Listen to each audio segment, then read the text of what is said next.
Combustão, queima ou explosão são reações de um composto com oxigênio que liberam calor.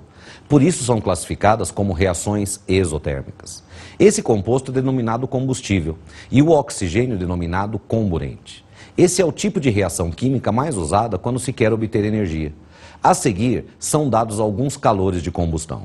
Aí vem o H2 gasoso mais meio do O2 gasoso produzindo água líquida e o ΔH é de menos 286 kJ por mol.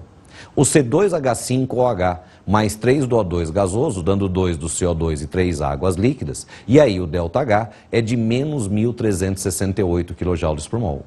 C8H18 líquido, mais 25 meios de O2, dando 8 do CO2 e 9 águas líquidas, você tem aí o ΔH de menos 5.470 kJ por mol. E é para considerar que o C8H18 seria o único composto da gasolina. O poder calorífico pode ser determinado como a quantidade de calor liberado na combustão de 1 grama do combustível. Dadas as massas molares, do hidrogênio 2 gramas por mol, do etanol, o álcool etílico, C2H5OH, 46 gramas por mol, e o C8H18, 114 gramas por mol.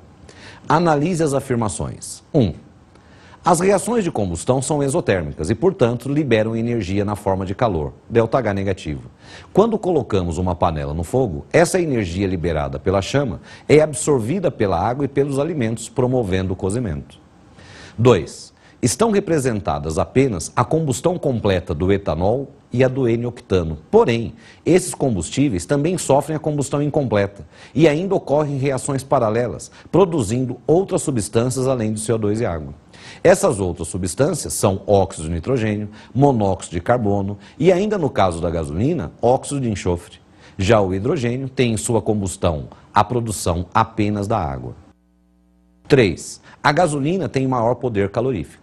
4. O hidrogênio é o combustível ideal, pois, além de ser bastante energético, não é poluente e ainda é totalmente reciclável, já que o H2O, quer dizer, a água, produto da combustão, é a matéria-prima para sua obtenção.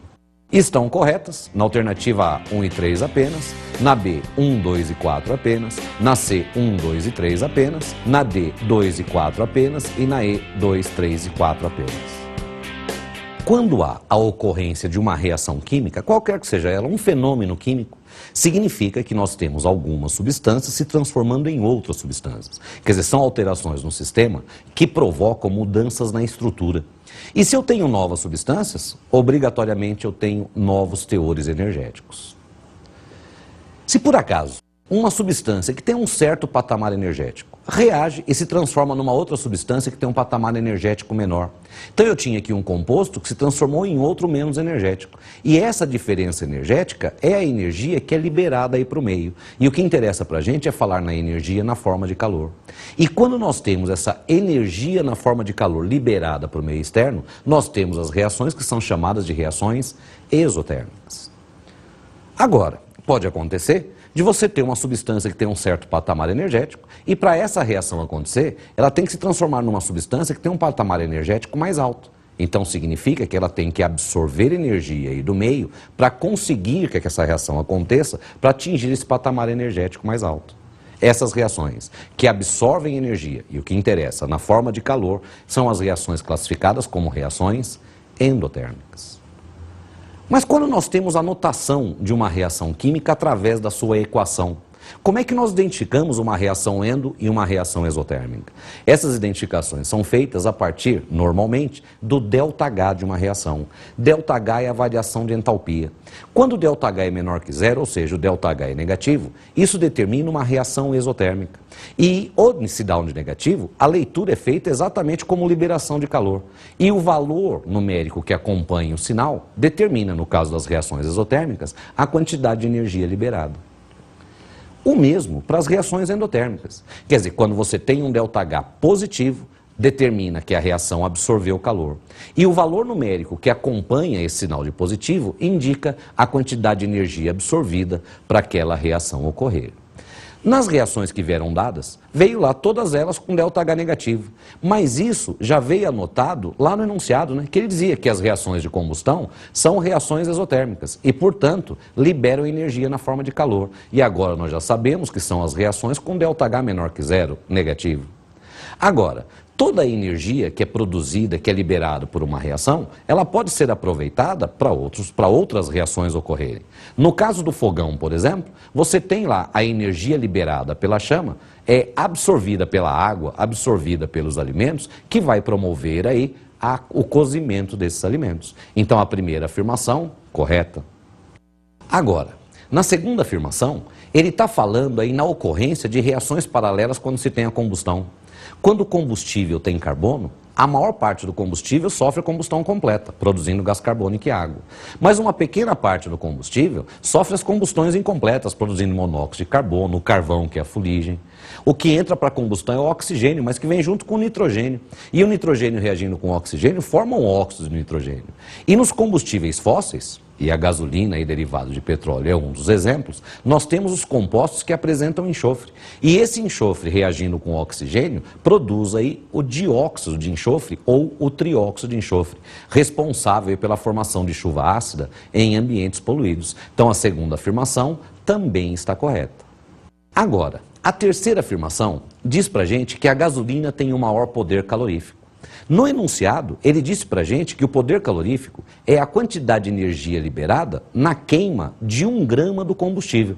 Falei, como é que eu vou conseguir determinar se a gasolina tem ou não o maior poder calorífico? Determinando, quer dizer, calculando a quantidade de energia liberada na queima de 1 grama de cada um dos combustíveis que ele me ofereceu. Na primeira equação fornecida é a combustão do hidrogênio. Para cada mol do hidrogênio, que ele me informa que são 2 gramas, há a liberação de 286 kJ. O que a gente pretende é determinar a quantidade de energia liberada por 1 grama do hidrogênio. Então, se 2 gramas liberam 286, 1 grama libera X kJ. Fazendo a multiplicação em cruz, você vai chegar a 143 kJ liberados por grama de hidrogênio que reage. Já no caso do etanol, para cada mol do etanol, que ele me informa que são os 46 gramas, ocorre a liberação de 1.368 kJ. Para 1 grama do etanol, Y. Fazendo a multiplicação em cruz, vamos chegar aí a aproximadamente 30 kJ de energia liberada por grama de etanol queimado. Já o N-octano, que para considerar aí que seja o único componente da gasolina, para cada mol, que ele me diz que são 114 gramas, que se queima a liberação de 5.470 kJ. Eu quero identificar a quantidade liberada por 1 grama do N-octano. Então, para cada grama, Z. Fazendo a multiplicação em cruz, o Z dá 48 kJ. Então, nós determinamos que 1 grama de hidrogênio libera 143 kJ na sua queima, 1 grama do etanol, 30 kJ, e 1 grama do N-octano, 48 kJ. Portanto, quem tem o maior poder calorífico é o hidrogênio, e não a gasolina. Portanto, a terceira afirmação está errada. Na quarta afirmação, ele fala aí a respeito do hidrogênio ser um combustível ideal. Aliás, ele é classificado como combustível do futuro. Porque a combustão do hidrogênio só produz água, quer dizer, uma substância não poluente. E ainda ele é totalmente reciclável, porque para produzir o hidrogênio, nós precisamos exatamente da água, que é exatamente o que ele diz para a gente aí nessa quarta afirmação. O hidrogênio é um combustível ideal, porque além de ele ser altamente energético, acabamos de calcular, tem maior poder calorífico comparado aí à gasolina e ao etanol, ao álcool etílico, ele é não poluente e ainda totalmente reciclável. Estão corretas 1, 2 e 4, alternativa B de bola.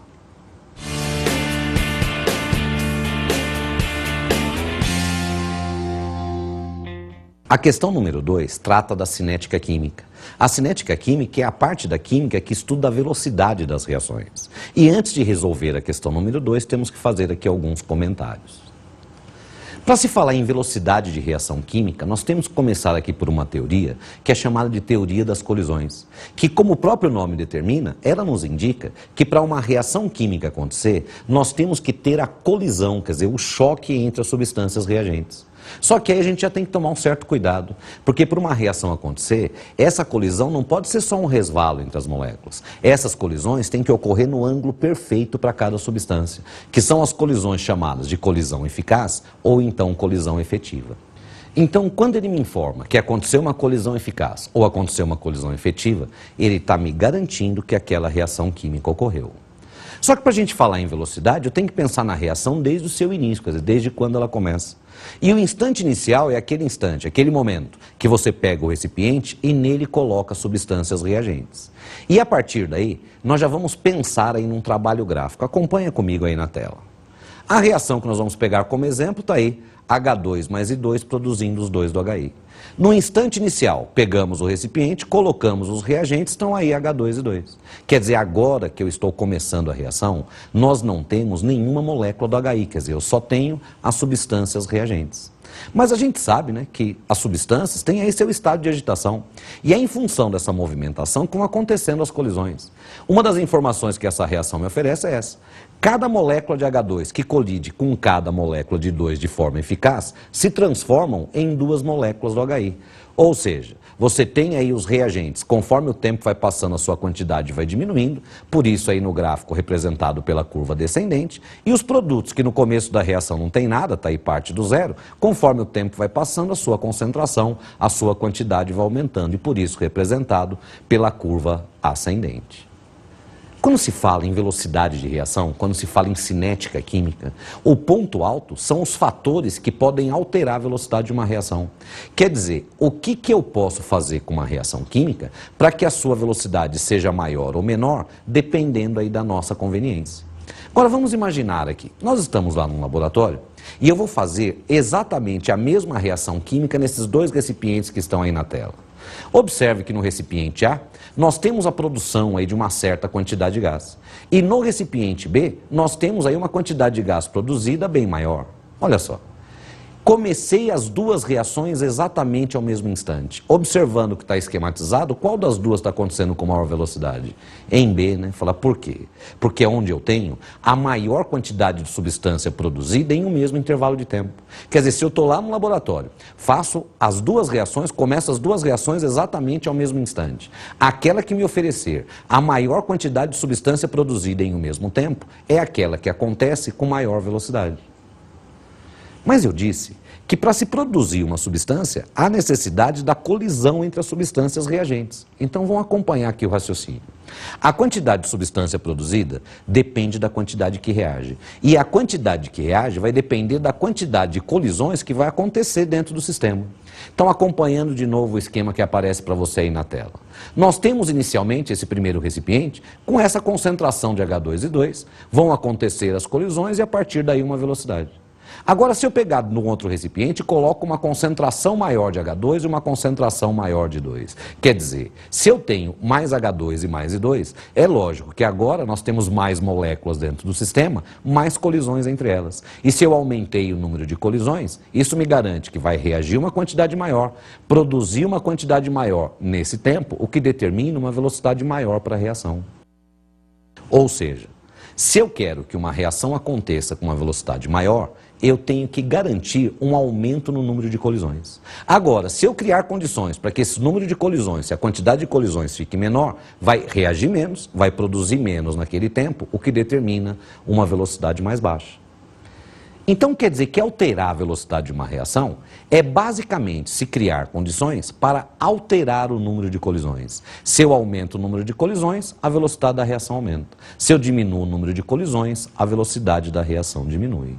O primeiro fator que a gente estuda, que eu acabei de dizer, é a concentração dos reagentes. Quer dizer, se em um sistema nós colocamos uma concentração menor, menos moléculas, menos colisões, menor velocidade. Se eu tenho no outro sistema uma concentração mais alta, mais moléculas, mais colisões entre elas, maior velocidade. Então, se a nossa intenção é que a reação aconteça com uma velocidade mais alta, tem que trabalhar com uma concentração maior de reagentes. Um segundo fator que nós vamos estudar é a pressão. Só que aqui na química, quando se fala em pressão, a gente fica limitado ao estado gasoso. Vamos imaginar, e acompanhando aí na tela o esquema, um recipiente munido de hemo. Aí você tem aí o recipiente, as moléculas no estado gasoso estão aí se agitando e vão acontecendo aí as colisões e por conta disso a reação com uma certa velocidade. Conforme você vai baixando esse hemo, significa que você está aumentando a pressão no sistema.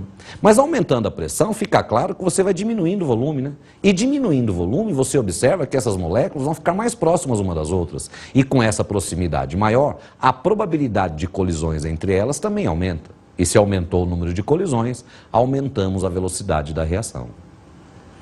Um terceiro fator de alteração na velocidade é a temperatura. A temperatura está em todas, né? Quando se fala aqui na química, para cada temperatura nós temos uma história diferente. Mas em relação à velocidade das reações, como é que a temperatura influencia? Observe o esquema aí na tela.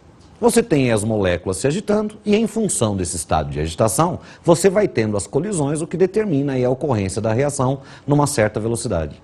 Se eu aqueço esse sistema, o estado de agitação aumenta. E aumentando o estado de agitação, essas moléculas vão se colidir mais. Então quer dizer que o aumento da temperatura aumenta a quantidade de colisões entre as moléculas. E se eu aumentei o número de colisões, já está garantido uma velocidade maior para a reação. Então, se a nossa intenção é que a reação aconteça com uma velocidade mais alta, trabalhamos com uma temperatura maior. Agora, se a nossa intenção é que a reação aconteça com uma velocidade mais baixa, tem que trabalhar com uma temperatura menor. Quando eu falei a respeito da pressão, nós colocamos lá, né, uma condição, eu tenho que ter pelo menos uma substância gasosa. Agora, quando se fala da temperatura, nós não colocamos nenhuma condição, porque não interessa qual é a reação. Se eu aumento a temperatura, ela acontece com uma velocidade maior. Se eu diminuo a temperatura, ela acontece com uma velocidade menor. Fala, mas não tem exceções? Até tem. Mas dentro de milhões e milhões e milhões de reações químicas possíveis, uma meia dúzia delas, isso não é verdade. Só que dentro de milhões e milhões de reações químicas possíveis, eu posso levar em conta uma meia dúzia delas? Não, né? Então a gente pode generalizar sem medo. O aumento da temperatura aumenta a velocidade de qualquer reação. E nós fazemos isso no nosso dia a dia. Na sua casa, você tem lá um monte de alimentos e em cada um desses alimentos você tem um monte de substâncias diferentes. Em cada alimento, milhares de compostos diferentes. E entre esses milhares de compostos, você tem aí as colisões entre elas. Quer dizer, lá na sua casa agora, estão acontecendo milhões e milhões de reações químicas. Mas aí não interessa qual é o alimento. Se você quer que ele dure um tempo maior, onde é que você guarda ele? Na geladeira, né? Por quê? Porque lá na geladeira, temperatura mais baixa, diminuímos o estado de agitação das moléculas, quer dizer, elas vão se colidir menos. Quer dizer, aquelas reações que fazem com que o produto estrague vão demorar mais para ocorrer. Por isso, o alimento dura um tempo maior. E aí você, não interessa, né, qual é o alimento, se você quer que ele dure um tempo maior, você põe na geladeira, porque você está generalizando. Se eu quero que as reações aconteçam com uma velocidade mais baixa, tem que trabalhar com uma temperatura menor. Um quarto fator de alteração na velocidade é a superfície de contato. E quando se fala na superfície de contato, isso aqui é mais enxergar do que entender. Quer ver só, olha? Imagine dois recipientes, onde num deles eu tenho uma pedra de gelo que tem a massa de 100 gramas. E num outro recipiente eu continuo com 100 gramas de gelo, mas com 100 gramas de gelo picado. Quem é que derrete primeiro? O cubo de gelo ou o gelo picado? O gelo picado, né? Fala por quê? Porque tem uma superfície de contato maior. Fala, mas o que é essa superfície de contato? Imaginando aí a pedra de gelo que tem aí a massa de 100 gramas. Quem começa a derreter inicialmente é esse gelo que está na parte periférica, está em contato aqui com o meio. Aí ele troca calor com o meio e passa para o estado líquido. Só aí o que vem atrás vai absorver calor do meio e vai passar para o estado líquido. E aí você vai ter no derretimento da pedra inteira. Isso significa que aquela quantidade de gelo que está lá no meio desse cubo só vai começar a derreter depois que derreteram todos os que estão mais externos que ele. Agora, se eu quero aumentar a superfície de contato, um dos recursos é esse. É você pegar esse sólido e quebrar no maior número de pedaços possível. A hora que você pega o cubo de gelo e começa a quebrar, olha só o que eu estou fazendo. Eu estou pegando aquele gelo que está lá no meio, que ia demorar para começar a derreter, e a hora que eu quebro, eu estou fazendo ele derreter desde já. Para a gente entender isso melhor, vamos imaginar, acompanhe aí na tela. Você tem um sólido em um único pedaço. As colisões, para a reação acontecer, elas ocorrem só na parte periférica, em quem está em contato com a reação. Agora, se você pegar esse sólido e quebrar em vários pedaços, agora, além das colisões nas partes periféricas, você tem colisões também nas partes mais internas. Quer dizer, se eu aumentei o número de colisões, eu já sei, a consequência direta é uma velocidade maior para a reação. Aí nós temos uma série de exemplos práticos. Por exemplo, antiácidos efervescentes. Os antiácidos efervescentes, eles são comercializados em comprimido ou em pó. Quando você coloca em água as duas apresentações, o comprimido e o pó, qual dos dois efervesce mais rápido? É o pó, né? Fala, por quê? Porque tem uma superfície de contato maior. Quando se fala em digestão, é melhor que a sua digestão aconteça mais rapidamente ou que demore mais? Olha, é melhor que a sua digestão aconteça com uma velocidade mais alta. Para te convencer, é só você lembrar daquela vez que você comeu uma feijoada que demorou para fazer a digestão, não te fez tão bem, né? E para que as reações aconteçam com uma velocidade maior, dentro do seu organismo você tem enzimas, que nós vamos falar delas daqui a pouquinho, mas a digestão, ela começa na boca, né? E aí na boca com a sua mastigação. Quanto mais você mastigar os alimentos, quanto melhor for sua mastigação, quanto mais triturado ele tiver, maior a superfície de contato desses alimentos. O que vai garantir uma digestão acontecendo com uma velocidade maior, que com certeza vai fazer muito bem para você. Você observou que desses 4 fatores que nós falamos, concentração dos reagentes, pressão, quando houver pelo menos um gás, a temperatura e a superfície de contato. Quando nós aumentamos concentração, pressão, temperatura ou a superfície de contato, aumentamos o número de colisões entre as substâncias reagentes, o que acaba determinando uma velocidade maior. Quer dizer, com esses 4 fatores, o aumento de qualquer um deles aumenta a velocidade porque aumenta o número de colisões.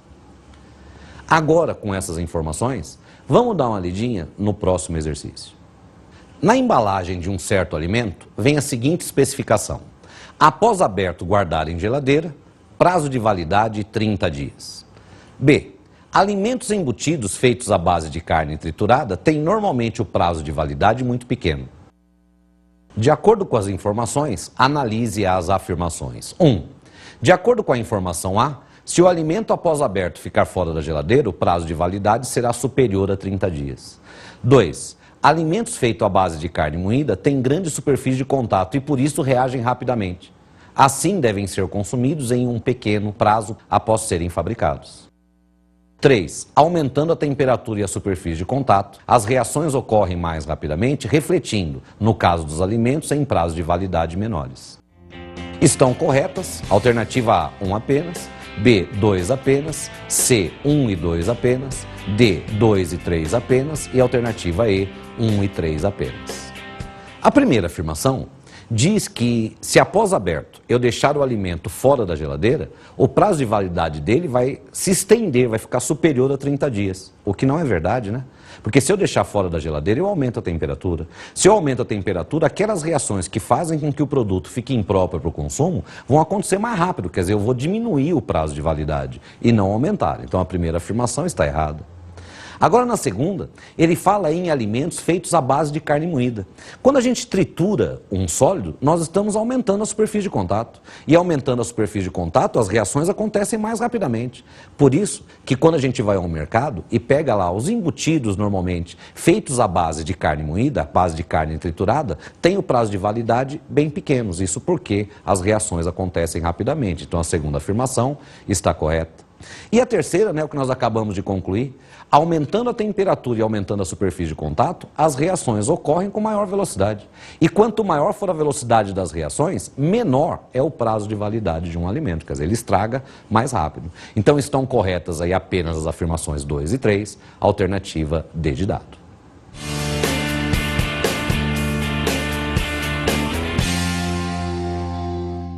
A nossa terceira questão, há necessidade de a gente falar num quinto fator de alteração na velocidade, que é o catalisador. Só que para a gente chegar ao catalisador, nós temos que complementar o que nós falamos no início dessa aula. Eu disse para vocês que para uma reação química acontecer, nós temos que ter a colisão entre as substâncias reagentes. Aí eu disse que essa colisão tem que ocorrer no ângulo perfeito para cada substância. Mas vamos imaginar aí um isqueiro. O isqueiro tem uma válvulazinha lateral que faz o controle aí da saída do combustível, né? Se você vai lá e aperta aquela válvula, você já tem a saída do combustível. E esse combustível já está se colidindo com as moléculas de oxigênio que estão presentes no ar. Mas só o fato de você abaixar aquela válvula já é o suficiente para ter a chama? Não, né? Mas por que não? Porque para uma reação química acontecer, além da colisão no ângulo perfeito, nós temos que ter uma certa quantidade de energia.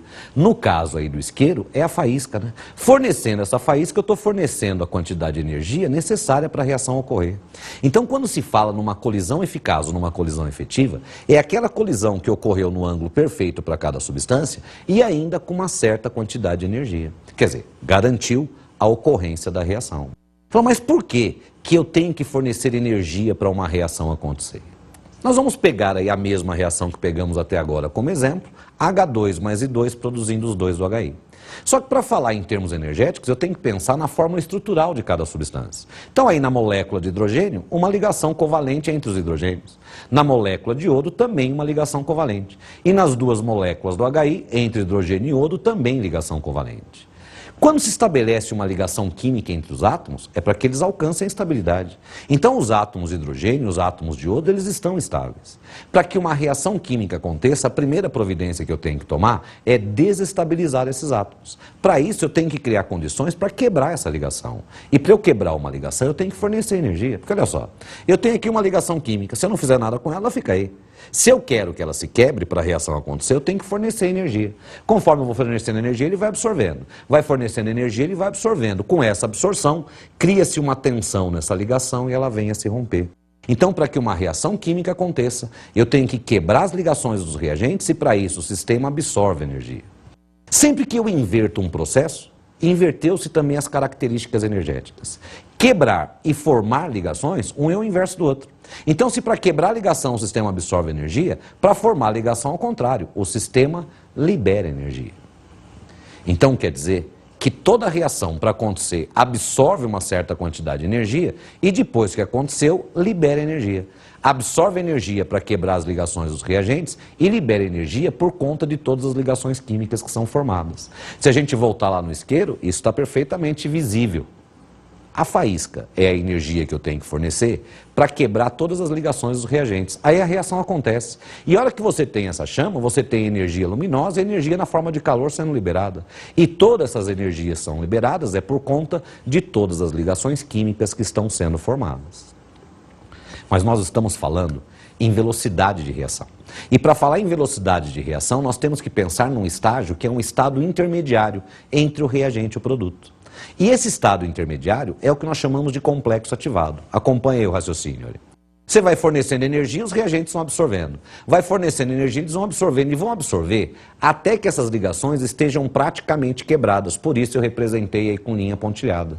Só que nesse estágio, a ligação do produto, quer dizer, a ligação entre hidrogênio e iodo, já começa a formar, também representada aí por linha pontilhada. Então esse estágio intermediário, onde a ligação dos reagentes praticamente quebrou e a ligação do produto praticamente formou, é o que nós chamamos de complexo ativado. Falei, qual a importância do complexo ativado? É que o seu alcance é a garantia de que a reação vai acontecer. Ah, então quer dizer que se eu quero que uma reação química ocorra, eu tenho que fornecer energia para atingir esse complexo ativado. A hora que se atinge o complexo ativado, quebrou definitivamente a ligação dos reagentes e formou definitivamente a ligação dos produtos. Essa energia que eu tenho que fornecer para atingir o complexo ativado, quer dizer, para a reação ocorrer, ela é chamada de energia de ativação, quer dizer, a energia para ativar a reação.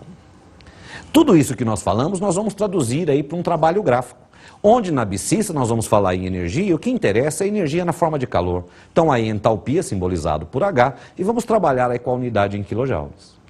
Temos substâncias reagentes, não interessa quais são os reagentes, eles já apresentam um certo teor energético. E o que eu mostrei para vocês é que essa energia não é suficiente para a reação ocorrer. Quer dizer, eu tenho que fornecer energia. Vai fornecendo energia, ele vai absorvendo. Vai fornecendo energia, ele vai absorvendo. Atingiu o complexo ativado, a reação ocorreu. Quebrou definitivamente a ligação dos reagentes, formou a ligação do produto. E formando a ligação, está aí a representação do sistema liberando energia. Vai liberando, liberando, liberando, vamos supor que libere até aí, onde se tem as substâncias produzidas. Então, quando se fala no caminho energético de uma reação, sempre tem esse jeitão. A energia absorvida para a reação ocorrer e a energia liberada depois que ela aconteceu. Mas nós estamos falando em velocidade de reação. O que é que esse caminho energético tem a ver com a velocidade? Vamos imaginar uma reação que apresenta uma energia de ativação muito alta. Aí você vai fornecendo energia e os reagentes vão absorvendo. E o tempo está passando. Ele vai absorvendo energia e o tempo está passando. Você vai fornecendo, ele vai absorvendo e o tempo está passando. Ou seja, se a energia de ativação é muito alta, vai demorar mais para atingir o pico do gráfico, vai demorar mais para atingir o complexo ativado. Quer dizer, vai demorar mais para a reação acontecer, velocidade menor. Ao passo que se eu tenho uma reação com uma energia de ativação pequena, eu forneço um pouquinho de energia, já alcanço o complexo ativado, a reação já ocorre. Quer dizer, quanto menor for a energia de ativação, maior é a velocidade da reação. Agora que nós temos essa noção do caminho energético, é que a gente pode falar no catalisador. Olha só, o catalisador, primeira coisa importante, é sempre uma substância que entra participa da reação, com essa participação ele sempre aumenta a velocidade da reação. Só que ao final do processo ele é totalmente regenerado, ele é totalmente recuperado. Duas coisas importantes. Quando o exercício vem contando a história da reação, e no meio dessa história ele diz que te adicionou uma substância, e por conta disso a velocidade da reação aumentou, ele já está me informando, essa substância adicionada é um catalisador dessa reação. Um outro tipo de exercício, quando ele traz todo o mecanismo da reação e pede para você identificar o catalisador. O catalisador é aquela substância que está no início do processo, participou da reação e ao final foi totalmente regenerado. Fala, mas se o catalisador ele não é consumido, ele participa da reação, aumenta a velocidade. Mas como é que ele aumenta a velocidade? É que com essa participação que o catalisador tem, ele faz a reação química percorrer um caminho energético mais curto. Quer dizer, o catalisador, ele diminui a energia de ativação e por conta disso, aumenta a velocidade da reação. Tudo que eu concluí aqui com vocês, vamos traduzir isso para um trabalho gráfico. Acompanha comigo aí na tela. Temos aí o gráfico mostrando a reação sem catalisador. Agora, se eu adiciono o catalisador, ele está presente aí no reagente, participa das etapas da reação, com essa participação ele diminui a energia de ativação, com isso a velocidade da reação aumenta e ao final do processo está aí no produto, totalmente regenerado. Quando ele oferece para a gente o caminho energético de uma reação, ele é relativo a uma única reação química. Se ele traz duas curvas, ele já está me avisando, já está me dizendo que você tem aí a reação com e sem catalisador. A reação sem catalisador é a reação mais demorada, energia de ativação mais alta, é a maior curva. E a reação com catalisador é a que acontece com maior velocidade, essa que apresenta a menor energia de ativação. Agora que nós já temos a noção do caminho energético, como é que é a atuação de um catalisador, vamos à leitura do próximo exercício. O peróxido de hidrogênio H2O2 é comercializado em solução aquosa e, nesse caso, é conhecido como água oxigenada, H2O2 Essa substância se decompõe espontaneamente, produzindo água líquida e gás oxigênio. Porém, trata-se de uma reação muito vagarosa. Uma das maneiras de acelerar esse processo é adicionando um catalisador, como o ânion iodeto, por exemplo. Imediatamente após a adição do I-, observa-se a formação rápida e em grande quantidade do oxigênio gasoso. Essa reação foi estudada no laboratório com e sem a presença do iodeto. E os resultados são representados pelos gráficos a seguir. O primeiro gráfico mostra aí no eixo da ordenada o volume de oxigênio produzido em função do tempo e as curvas 1 e 2. No segundo gráfico, você tem aí um gráfico energético, na energia em função do caminho da reação, está mostrando aí, representando as curvas 3 e 4. Uma com uma energia de ativação mais alta e outra com uma energia de ativação mais baixa. Das reações representadas pelos diagramas A e B, aquelas que contam com adição de catalisador são alternativa A, 1 e 3, B, 1 e 4, C, 2 e 3, alternativa D, 2 e 4, alternativa E, 1 e 2. O exercício quer saber quais curvas em cada um dos diagramas A e B representam reações na presença do catalisador. Antes de a gente ir para os gráficos, é interessante a gente lembrar que lá no enunciado ele disse que adicionando o iodeto a velocidade da reação aumenta. Só por conta disso, só por ele me dizer que se eu adiciono uma substância a velocidade da reação aumenta, ele já estaria me afirmando que o iodeto é um catalisador dessa reação, que ele também confirmou isso no próprio enunciado. Mas vendo o gráfico, no diagrama A, ele está mostrando o volume de oxigênio em função do tempo. O oxigênio não é produto da reação. Nós sabemos que a reação que acontece na presença do catalisador é com maior velocidade. Tendo quantidade de substância produzida em função do tempo, a reação com maior velocidade é aquela onde se produz a maior quantidade em um mesmo intervalo. Então você pode escolher qualquer intervalo de tempo aí, aonde você tiver o maior volume de oxigênio produzido, está garantido maior velocidade, que claramente aí é a curva mais ascendente, né? Que é a curva 1. No segundo gráfico, ele fala no caminho energético da reação. E quando se fala em termos energéticos, é o funcionamento do catalisador, né? O catalisador é aquela substância que, ao participar da reação, diminui a energia de ativação. Então, a curva que representa a reação na presença de catalisador, quando se fala em termos energéticos, é a menor energia de ativação, representada aí pela curva 4. Então, as reações com catalisador no diagrama A é a curva 1, no diagrama B é a curva 4, 1 e 4, que é o que está anotado na sua alternativa B de bola. Bom, pessoal, chegamos ao final de mais uma aula, foi um prazer, até uma próxima e grande sucesso a todos.